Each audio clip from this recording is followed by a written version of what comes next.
네, 안녕하세요. 조우세입니다. 오늘은 종목 분석이 아닌 우리가 투자함에 있어서 포트폴리오 운용 그리고 자산 금액별로 어떻게 이제 투자 전략을 가져가면 되는지 좋을지 참고하고자 우리 선배님들 중에 한 분인 GSVI라는 이제 블로그 필명으로 이제 블로그를 운영하고 계신 투자 선배님의 이제 개인적인 투자 경험을 바탕으로 한 자산대별 주식 투자 방법에 대해서 발표를 드리도록 하겠습니다.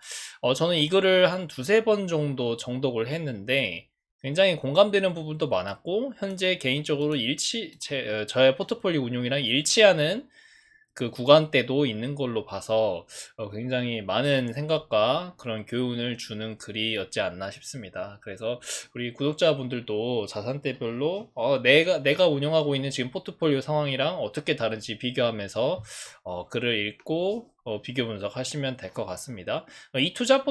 이분의 이제 투자 포트폴리오 운영 방법이 항상 정답은 아닌데 많은 생각과 그리고 좋은 방향으로 이제 나가게끔 할 수 있는 그런 인사이트라든지 그런 그 수정해야 될 부분 등 여러 가지 이렇게 배울 점이 많더라고요. 한번 보시고 많은 생각을 할 수 있었으면 좋겠습니다. 자, 그럼 시작하겠습니다. 이제 이분은 가치 투자를 2006년도에 시작하였습니다. 지금으로 따지면 대략 한 2년 16년 전부터 이제 시작했고요. 이제 운용 금액은 250만 원에서 2,500만 원 사이로 이제 2년 정도 이제 초기에 시작했다고 합니다. 그래서 이분이 말씀하시기를 주식 투자를 처음 시작하는 분이 계시다면 100만 원에서 500만 원 정도의 작은 자본으로 시작하는 게 이상적이지 않나 생각합니다. 특히 이때는 주식 투자에 대한 기초적인 그런 지식이라든지 그런 부분이 상대적으로 고수분들에 비해 부족할 가능성이 크기 때문에 주식 투자와 관련된 전반적인 공부인 기업 분석, 산업 분석, 회계 분석 이 세 가지는 정말 필수거든요. 이런 전반적인 공부가 전혀 되지 않은 상태라면 투자 금액이 적을수록 좋습니다. 왜냐면은 큰 돈으로 시작했으면 그만큼 리스크가 커지고 잃을 확률이 커지니까요. 그래서 초기에는 종목수를 한번 대폭 늘려봤다가 하나씩 하나씩 추려나가는 형태의 투자가 경험상으로 좀 더 좋았다고 합니다.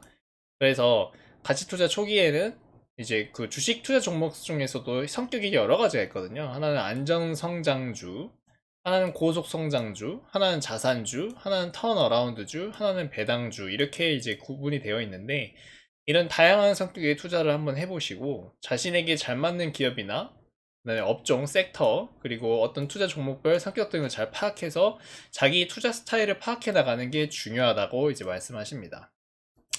이제 그렇게 여러 종목이나 여러 섹터에 투자를 해보면서 다시 종목 수를 다시 압축하고 또 이제 어떤 기업에 대해서 집중 투자를 해보는 것도 좋은 경험이고 하나의 기업을 아주 집요하게 파고드는 작업들을 통해서 기업 분석이나 산업 분석, 그다음에 회계 분석 전반의 공부를 열심히 해나가는 작업을 병행하면 전체적으로 주식 투자 관련된 지식과 종목 선별 능력이 대폭 상승하는 시기로 만들 수 있을 거라고 생각합니다. 따라서 이 초기 그 1, 2년 동안에 투자 기초를 다지는 데 중요한 시기 있고 본인이 고정소득이 있다면 그 기간 동안 꾸준히 시드머니를 천천히 늘려가는 것도 좋을 것이다 라고 말씀하십니다.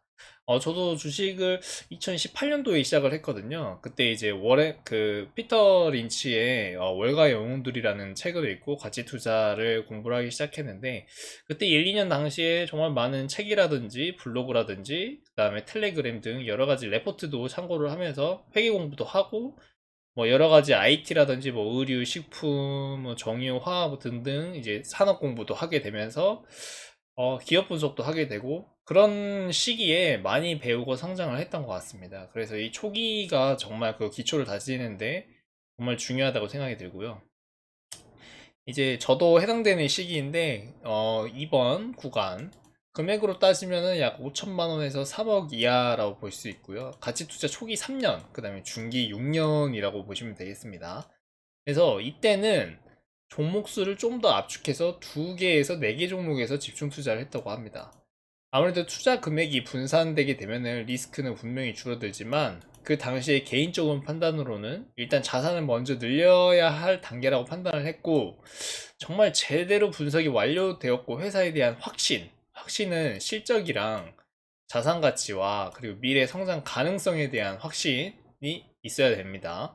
그래서 이럴 경우에는 투자 비중을 크게 높였다고 합니다.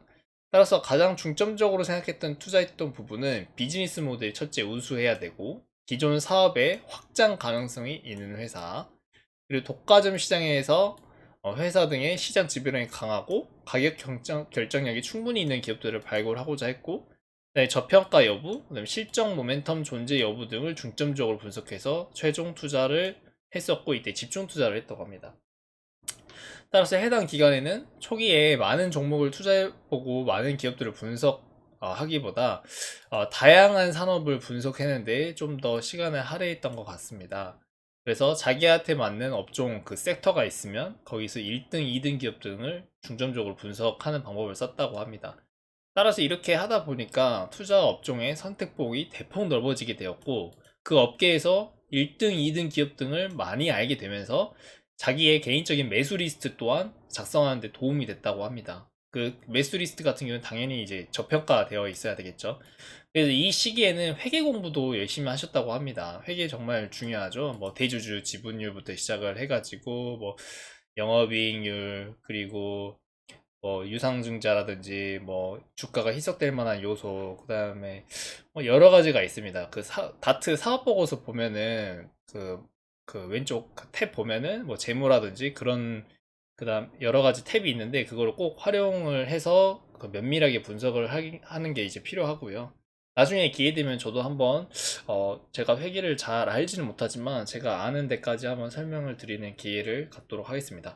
그래서 이때 가치 투자 초기부터 중기까지 계속 모르는 부분들을 채우기 위해서 책, 서적, 그 다음에 분기 보고서, 이거 다트죠. 그 다음에 인터넷 자료, 블로그, 텔레그램 등 다양한 회계 관련 자료들을 보면서 공부를 많이 했고, 회계 공부를 반복적으로 하면서 산업 분석과 기업 분석들을 계속 꾸준히 해나갔다고 합니다.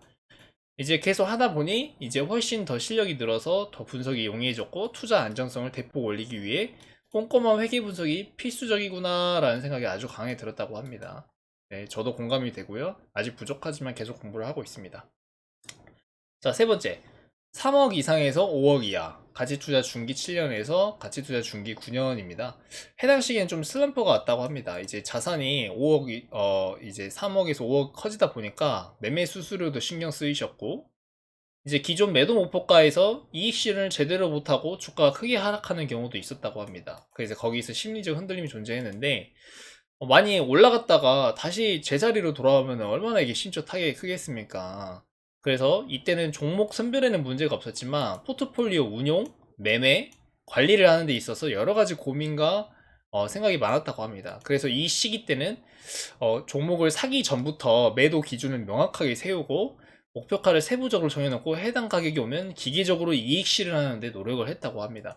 아무래도 이제 한국장 같은 경우는 시클리컬 위주로 산업이 펼쳐지기 때문에 아무리 업황이 좋고 성장성이 좀 있다가도 정말 다양한 이슈에 의해서 주가가 많이 조정을 받기도 해요. 그래서 이분은 기계적으로 매수하기 전부터 세부 목표가를 정해두고 기계적으로 분할 매도를 했던 걸로 추정이 됩니다.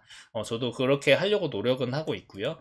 그래서 회사는 분명히 주가가 상승하고 성장하고 있지만 일부 이익 실현을 함으로써 심리적인 안정감, 그리고 현금 보유가 또 생기면서 새로운 투자 가능성도 생기기 때문에 이러한 게 장점이 있다고 이제 명확해진 것 같다고 생각을 하십니다.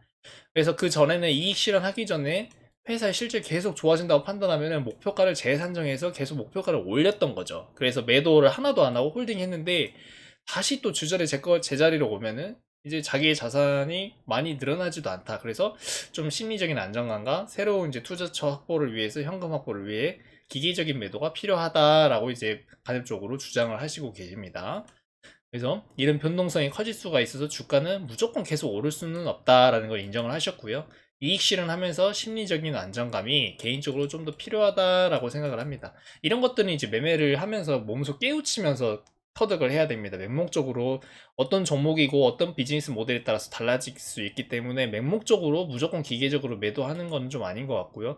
여러 가지 분석을 하고 세부적으로 그 기업에 대해서 자세히 알게 되면은 그 매매 기준이 생길 거라고 생각을 합니다. 이 정도로 1편을 마치겠고요.